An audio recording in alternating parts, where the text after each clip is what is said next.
It's one wonderful tradition at the White House to recognize the President and Mrs. Kennedy's love of the arts and the culture in America. It's simple as it is profound. Performing arts are more than just sound and scene. They reflect who we are as Americans and as human beings. That's especially true for more than 200 Kennedy Center honorees over the past 46 years who have helped shape how we see ourselves, how we see each other, and how we see our world. Honor is not just based on the length of the career, or the scope of the work, or the height of the fame, but because of their unique place in the conscience and the very soul of our dynamic and diverse nation. You're an incredible group, you really are. Ladies and gentlemen, congratulations to the 2023 Kennedy Center honorees. Congratulations to your families and friends, and thank you all for supporting the performing arts that shape our conscience and the very soul of the nation.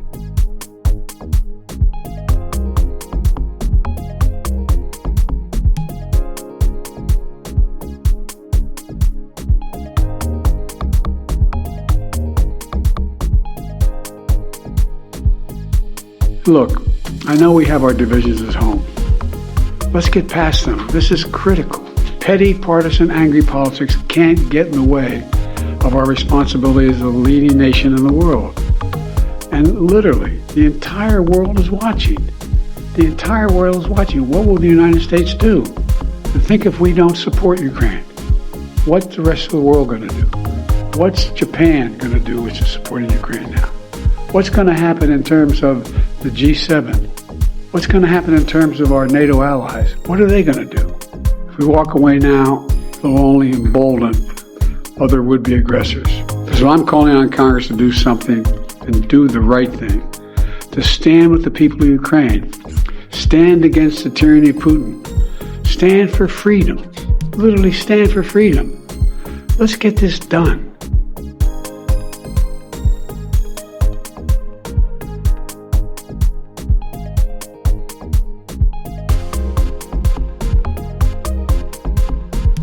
Executive order reforming federal funding and support for tribal nations to better embrace our trust responsibilities, promote the next era of tribal self-determination.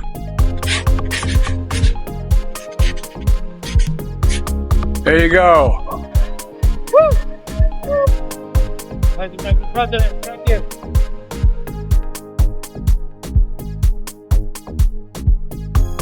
When I ran for president, I made a commitment to build a world-class, high-speed rail worthy of the United States of America. Worthy of America. I mean it. Put our nation back on track to the fastest, safest, and greenest railways in the world. And finally, to bring high-speed rail to our nation. Today, I'm here to deliver on that vision. You have no idea how much this pleases me. At long last, we're building the first high-speed rail project in our nation's history, and it's starting here. It's part of $8.2 billion investment we're making in 10 major rail projects across America, reaching tens of millions of people. We're putting high-speed rail on the fast track. Together, we're finally going to make high-speed rail happen between Las Vegas and Los Angeles. Folks, we've been talking about this project for decades. Now we're really getting it done.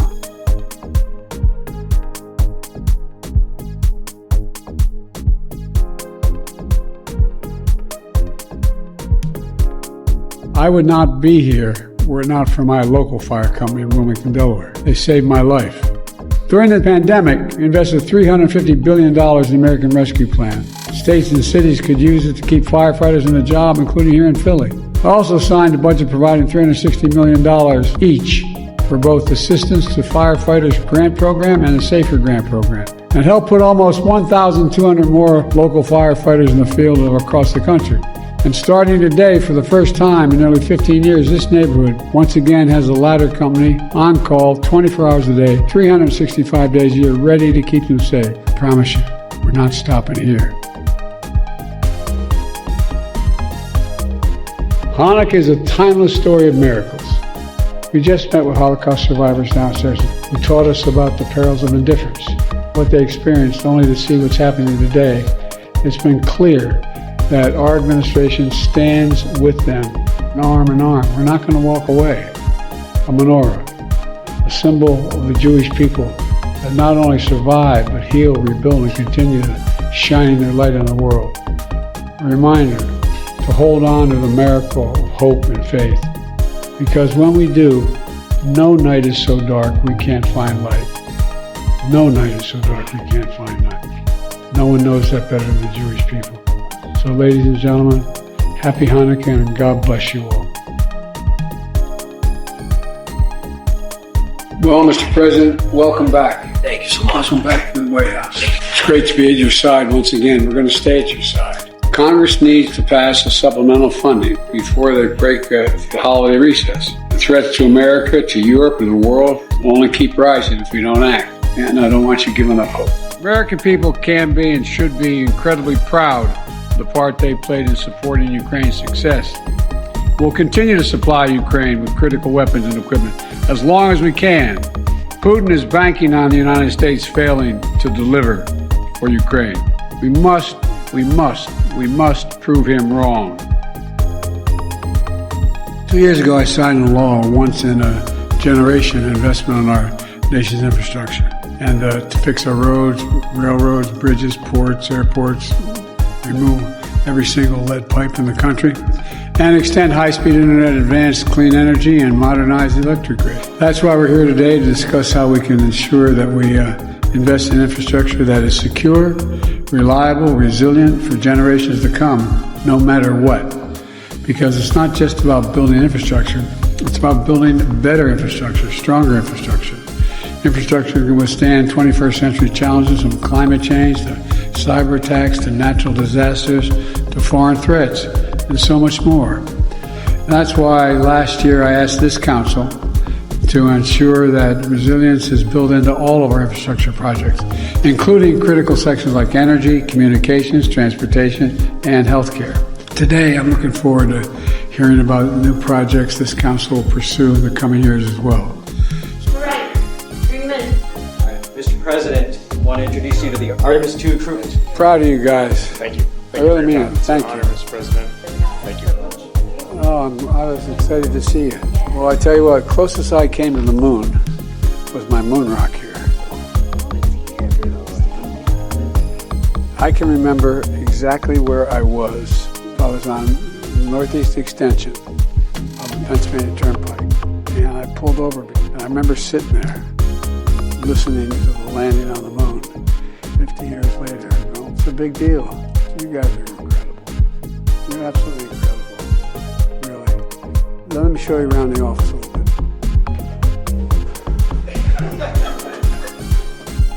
We love seeing the moon rock in the Oval Office, and we know that you asked to have that put in there. And I did. I think that's a good tribute to what you and the Vice President are doing, leading our country, and we really appreciate Well, you guys are. I mean, think of what's going to change. We're at a real inflection point in world history. I am so damn proud and envious of what you're about to do. Really, truly. This has been an ongoing fight, not just on my part, but on the part of an awful lot of people. We're here at a pharmacy today, the National Institute of Health, to talk about my administration's work to crack down on price gouging, lower prescription drug costs, to put money back in the pockets of hardworking families, and reduce government spending on prescription drugs at the same time. We finally, after all these years, beat Big Pharma when I signed the Inflation Reduction Act to get seniors and taxpayers a better deal. For years, there's been no check on how high or how fast Big Pharma can raise drug prices. In the year before we passed this legislation, drug makers jacked up prices nearly 4 times faster than inflation went up. With this law, we finally beat Big Pharma. And we got it. Hello, Mariah. How are you? Hello, sir. I'm a fan. I'm a fan. Oh, we love it. Come on. Thank you. Look, it's the beginning of a video.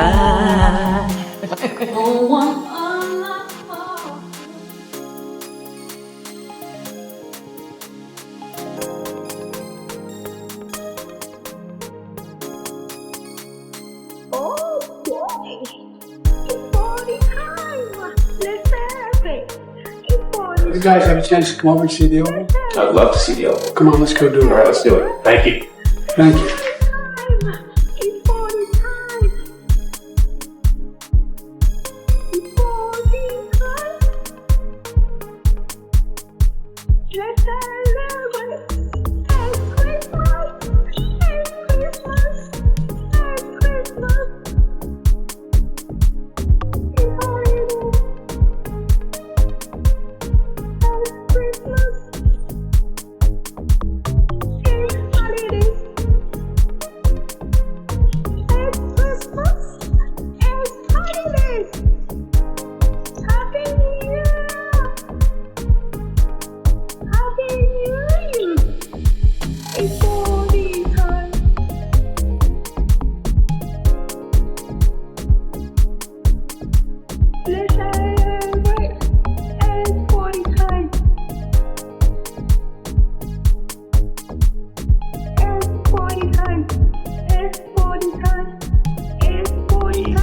protect the health of the nation, I mean, everybody has to drink water. You fundamentally change the health of the nation. As the saying goes, the plumber protects the health of the nation. My name is Rashawn Spivey. Milwaukee is my home. Growing up, my mom worked multiple jobs to make ends meet. After years of hard work, I achieved my dream of becoming a master plumber, and I opened my own business, Hero Plumbing. Earlier today, President Biden stopped by Hero Plumbing. Welcome to Milwaukee. How you doing, man? What's your name? Anthony. Dan, good to see you. How are you guys doing? Thanks to his investments, we've been able to replace 600 lead lateral pipes across the city. But prior to the infrastructure spending, we would only get 8 jobs or 10 jobs like this a year. And now we can do 400 of them in a year. Through the historic bipartisan infrastructure law, my administration is investing $15 billion to replace every lead pipe in every community in this country. Through the Small Business Administration, we've delivered $50 billion in capital this past year to small businesses across the country, doubling the number and the value of black-owned small businesses since 2020. Your proof that black small businesses with the talent, integrity, and ingenuity are the engines and the glue that hold communities together. Merry Christmas. Merry Christmas. Happy New Year. Happy New Year. Happy New Year. Happy New Year. Happy New Year. Every single year, there's more and more cures coming. Every single solitary year. So as my father would say, keep the faith. We can beat all this. I promise you. I promise you. Thank you. We love you all. God bless you all. God bless you. Good health to you. Thank you. Oh boy. Merry Christmas. Happy New Year. Happy New Year. Happy New Year. Merry Christmas. Oh boy. It's party time. Let's have it. It's Christmas. It's Christmas. It's Christmas. It's holiday. It's Christmas. It's holiday. It's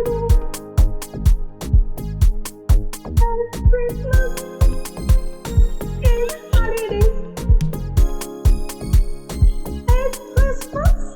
It's holiday. Happy New Year. Happy New Year. I'm so proud to have met you guys. Yeah, I'm really happy that you came to see us as well. One of the best opportunities of our lives.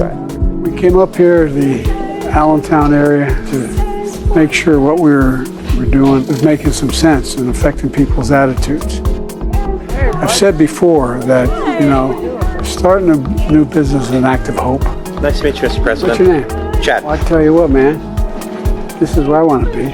I'm a bike guy. Like when you're helping out a small business, you're really helping out the people that work there. You're helping out the community and just helping the local economy, thrive.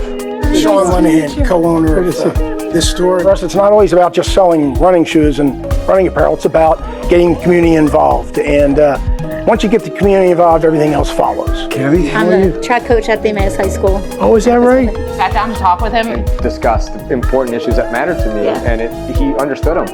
He really does understand what we need as a business. Talking to a lot of the business owners here, all of them talked about how the number of people coming into their coffee shop, the number of people coming into the bike shop, the number of people coming into the running store. People started to be more engaged. And there's a real genuine sense of optimism. I just came away from this really reassured that what we've done has had an impact, not just here in eastern Pennsylvania and in the Northeast, but throughout the country.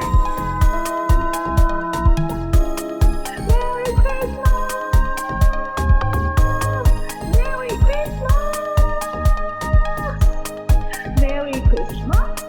Merry Christmas. Happy New Year. Happy New Year. Happy New Year.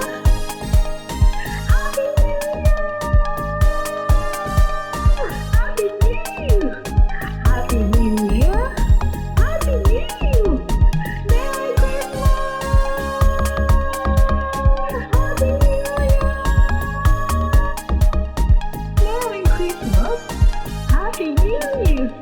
Happy New Year! Wow!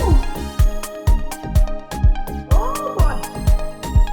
A federal judge on Tuesday blocked JetBlue's planned $3.8 billion takeover of Spirit Airlines, agreeing with the U.S. Department of Justice that the combination would hurt consumers. The ruling marked a victory for the Biden administration in its efforts to preserve competition among the lowest-cost airlines to ensure that air travel remains affordable. The judge wrote that the proposed merger, quote, does violence to the core principles of antitrust law to protect the United States' markets and its market participants from anti-competitive harm. Spirit shares tumbled 60%, while JetBlue shares fell 5% after the judge's decision. The companies could still appeal the ruling. JetBlue said it disagreed with the judge's ruling and is considering next steps. The Justice Department did not immediately respond to a request for comment. In short, if not blocked, the merger of JetBlue and Spirit would result in higher fares and fewer choices for tens of millions of travelers across the country. U.S. Attorney General Merrick Garland, along with 6 Democratic state attorneys general and the District of Columbia, had argued the deal would lead to fewer flights and higher prices for millions of Americans. JetBlue's lawyers argued that the case was a, quote, misguided challenge to a merger between the nation's 6th and 7th largest airlines, which combined control less than 8% of a domestic market dominated by 4 larger carriers. United, American, Delta, and Southwest Airlines control 80% of the market, following a series of previous mergers that the federal government approved. Why don't we think about this? Merry Christmas! Merry Christmas! Happy New Year! Happy New Year! Happy New Year!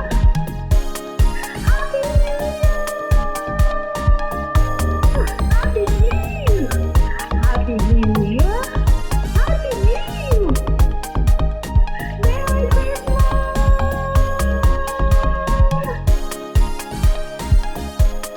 Merry Christmas! Happy New Year! Happy New Year! Wow! Oh boy! Merry Christmas! Happy New Year! Happy New Year! Happy New Year! Merry Christmas!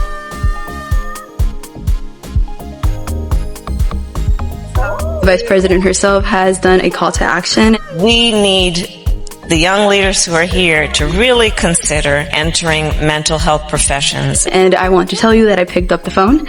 I'm here today to advocate more for this mental health profession of being a school counselor. There's a lack of representation for minoritized students like myself. I know. And there's not many people like me in the field. And I'm here to fill the gap that I see that you're helping me do with funding the program that I'm at right now. I want to remove these academic barriers and help families and their students get the resources that they so desperately need. Well, I want to tell your story so we can let folks know what the role models are doing.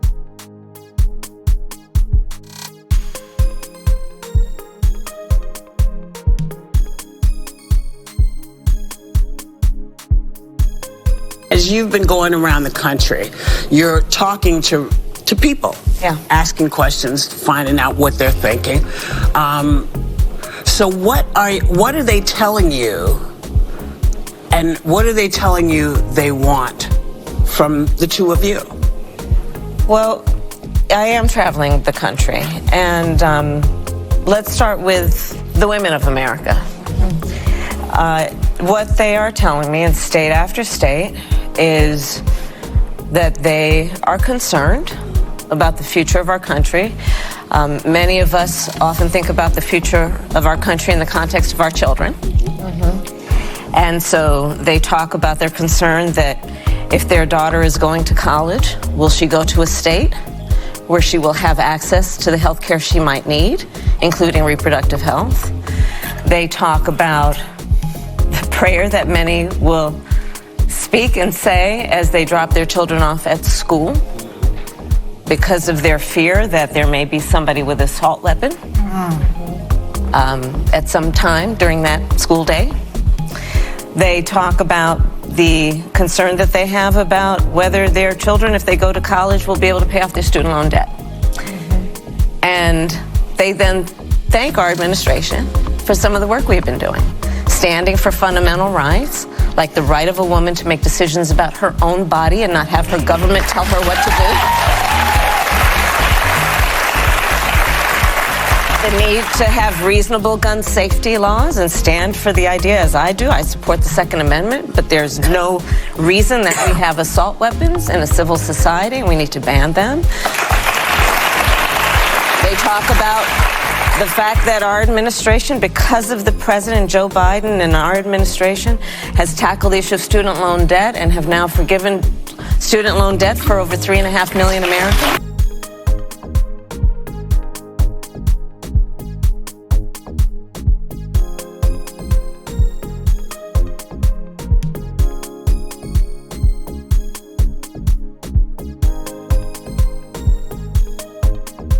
In this year of our Lord 2024, the government should not be telling women what to do with their bodies. And so it's that basic. And we must fight for it. And so on this issue, though, guys, listen, traveling the country, we're all adults. Women are having miscarriages in toilets. Yeah. Women are going to an emergency room for medical assistance with a miscarriage, and the doctors are so afraid that they might be jailed because in places like Texas, a doctor can go to prison. That women are developing sepsis, and it's only then that they're being treated in an emergency room. It's a real issue.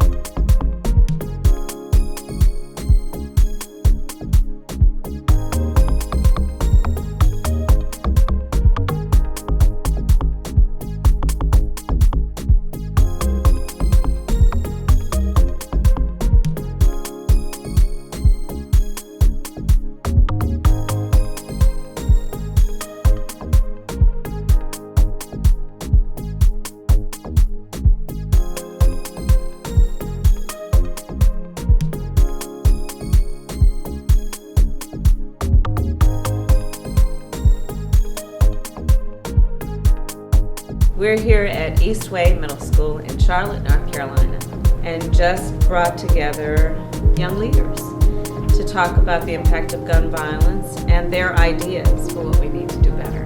The Biden-Harris administration has invested more in youth mental health than any presidential administration in history. The Bipartisan Safer Communities Act will train or retrain over 14,000 school-based counselors. These are folks who are trusted in their community, trusted in their schools, and trusted in the networks of these youth, and can be those safe voices and that first hand to help when a child is in crisis. We are putting the resources into giving them the support that they are so clearly asking for and so clearly deserve.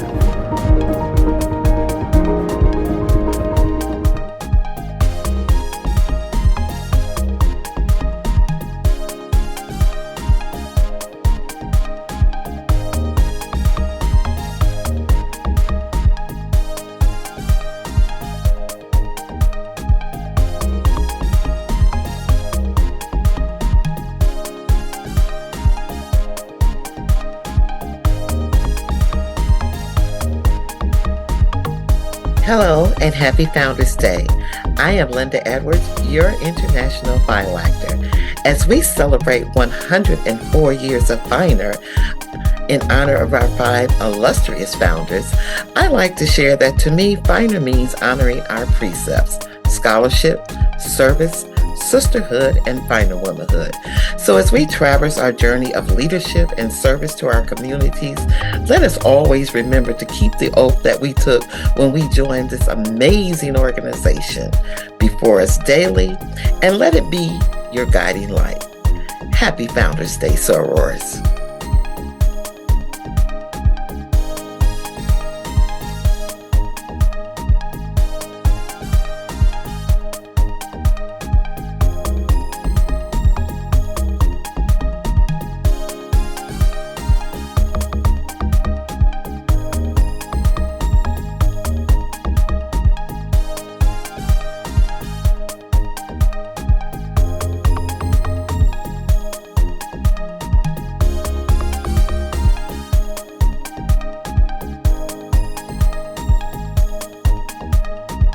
Folks, in 24 hours after Donald Trump won Iowa, our campaign raised more than $1.6 million from grassroots donors alone.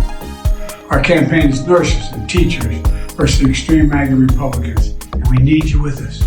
It's time to get on board. So please go to joebiden.com and pitch in what you can.